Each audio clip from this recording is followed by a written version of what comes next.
सुरुवात एका महत्त्वाच्या बातमीने आपण करूया। बिहारमध्ये नितीश आणि मोदींची जादू चालल्याचं चित्र सध्या पाहायला मिळतंय। बिहारमध्ये एनडीएचं द्विशतक पार झालंय, तर आताच्या कलांनुसार एनडीएला 205 जागा, तर बिहारमधल्या भाजपच्या विजयाचे आता मुंबईत सुद्धा पडसाद पाहायला मिळतात। भारतीय जनता पक्षाच्या मुंबईतील कार्यालयाच्या बाहेर रवींद्र चव्हाणांच्या उपस्थितीमध्ये आता भाजपचे पदाधिकारी कार्यकर्ते जल्लोष करतायत। तर महत्त्वाची आणि मोठी अपडेट आपण पाहतोय। बिहारमध्ये नितीश कुमार आणि मोदींची जादू चालल्याचं चित्र आता पाहायला मिळतंय। सर्वत्र हे वातावरण आता भाजपमय झालेले आहे। भाजपच्या कार्यकर्त्यांच्या वतीने मोठा जल्लोष जागोजागी केला जातोय। फटाक्यांची आतषबाजी केली जाते, एकमेकांना मिठाई सुद्धा भरवली जाते आणि जोरदार घोषणाबाजी देखील केली जाते। तर एनडीएला 205 जागा मिळालेल्या आहेत। बिहारमधल्या भाजपच्या विजयाचे आता मुंबईत देखील पडसाद पाहायला मिळतात। मुंबईत सुद्धा भारतीय जनता पक्षाच्या वतीने मोठा जल्लोष केला जातोय। रवींद्र चव्हाणांच्या उपस्थितीमध्ये हा जल्लोष केला जातोय। तर एकमेकांना मिठाई भरवली जाते आणि जोरदार अशी घोषणाबाजी देखील केली जाते।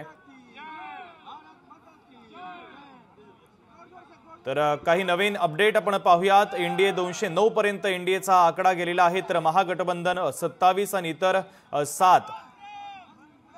तर ही काही महत्त्वाची अपडेट देखील आपण पाहतोय। बिहारमध्ये नितीश कुमार आणि मोदींची जादू।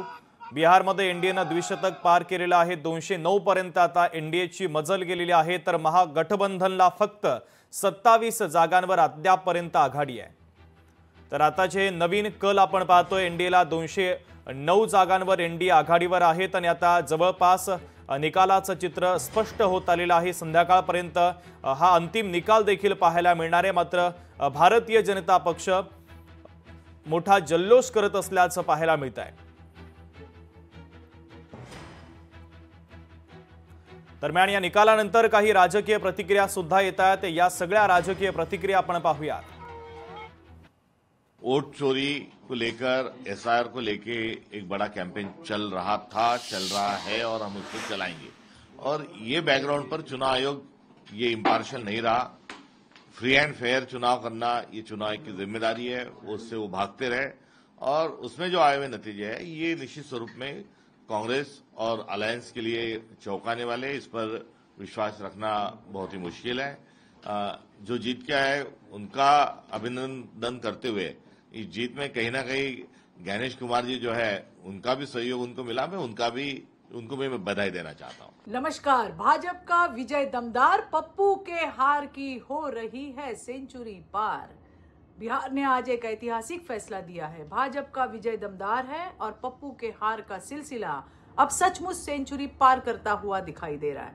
वोट चोरी के जो झूठे आरोप लगाए गए, बिहारी जनता ने उन्हें सीधे सीधे नकार दिया। फर्जी नैरेटिव का पर्दाफाश करते हुए जनता ने बहुमत से करारा जवाब दे दिया है। ये जीत सिर्फ एक चुनावी परिणाम नहीं, ये बिहार की जनता का देश के लोकप्रिय और यशस्वी प्रधानमंत्री नरेंद्र मोदी जी के नेतृत्व पर रखा गया एक अटूट विश्वास है। विकास, स्थिरता और मजबूत नेतृत्व को बिहार ने पुनः एक बार स्वीकार किया है। एनडीए हा देश प्रगतीकडे आणि विकासाकडे नेत आहे।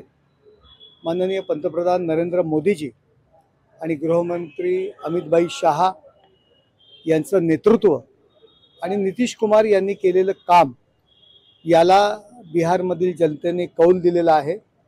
आणि लोकसभेमध्ये ज्या पद्धतीने चुकीचं गैरसमज पसरवण्याचं काम केलं होतं, त्याच पद्धतीने वोट चोरी अशा प्रकारची बोंबाबोंब करून काँग्रेसने जो गैरसमज पसरवण्याचा प्रयत्न केला होता त्याची पूर्ण वाताहत झालेली आहे। लोक या गोष्टींवर विश्वास ठेवत नाही, याच्यावरती विश्वास आता मतपेटीद्वारे एनडीएच्या विजयाद्वारे बिहारमधील जनतेने दिलेला आहे।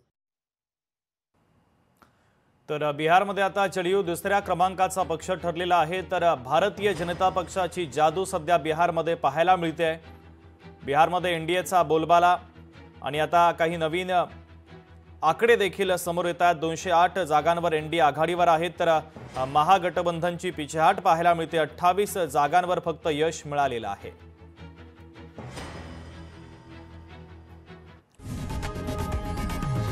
लोकशाही मराठी ऐका, पहा, जागरूक रहा।